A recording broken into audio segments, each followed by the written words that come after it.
Fox News has learned that the military, under the direction of the Department of Defense and the President, has decided that what we need to do is add 14 more missile interceptors in Alaska and California. This is a huge move, and it comes just weeks after the nuclear-armed country issued new threats against the American homeland. So why is all this changing with regard to North Korea? Stephen Yates, former Deputy Assistant to Vice President Dick Cheney for National Security Affairs, joins me now. Stephen, welcome back to the program. Good to have you here today.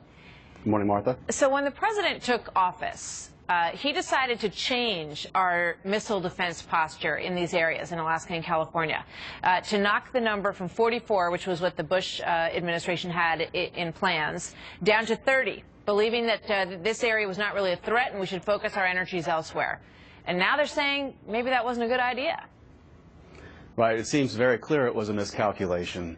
I think some of us at the time sensed it was. But they misdiagnosed, I think, the nature of what was happening in the region in terms of what a heavily sanctioned country determined to acquire these capabilities would be able to do. But I think it was also driven by a broader ideology that was opposed to missile defense. And one silver lining, at least at this point, is perhaps missile defense finally has bipartisan support. You know, you look at the whole issue, missile defense, and I was also immediately reminded of our posture in Eastern Europe. And it raises the question about the administration. Has their foreign policy made us somewhat more vulnerable? That's one of the questions that I want to ask you. And sort of what has the reaction of world powers been to that? Right. Well, I think that the example of flexibility already given towards Russia early in the administration of pulling back on our commitment to missile defense in Eastern Europe was a similar miscalculation. It was not news welcomed by Eastern Europe and our allies. It was a signal that was also felt by our East Asian allies. If we're weakening our commitment in one theater, it affects people's calculus in another.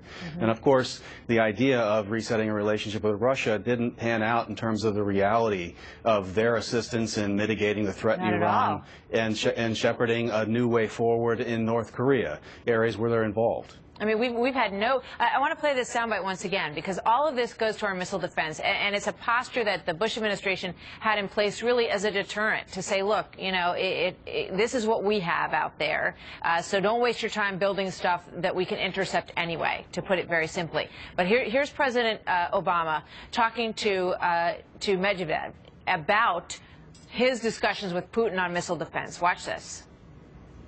This is my last election, basically. Yeah. After my election, I have more flexibility. Yeah. I understand. I transmit this information to Vladimir and understand it. What do you believe was happening there, and how does that play into our discussion?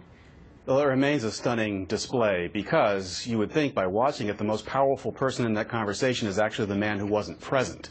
So you had our president demonstrating weakness to another leader who would convey those messages to Vladimir Putin.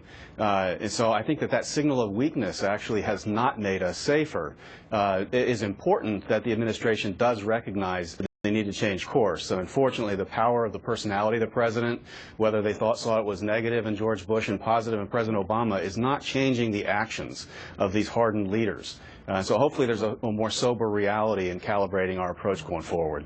So do you think there's a direct connection between that move in Eastern Europe and the aggressiveness of North Korea?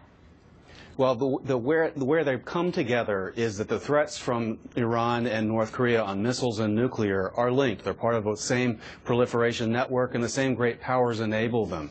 And when we show weakness to those great powers, they see opportunity, but also rogues are not deterred. And so when you see Russia with a freer hand, there's less pressure on these other targets of sanctions because their enablers will help them weather those sanctions. And we've had very little cooperation from Russia in China or in Syria or in Iran, for that matter. Stephen Yates, thank you so much. Always good to talk to you. Thank you, Martha. Very interesting what he says about missile defense, because the president's going to Israel next week. And you just saw the last conflict with Gaza, how successful Israel's and that's related missile to the defense Eastern shield defense was as well. Yeah, absolutely. So, John Scott.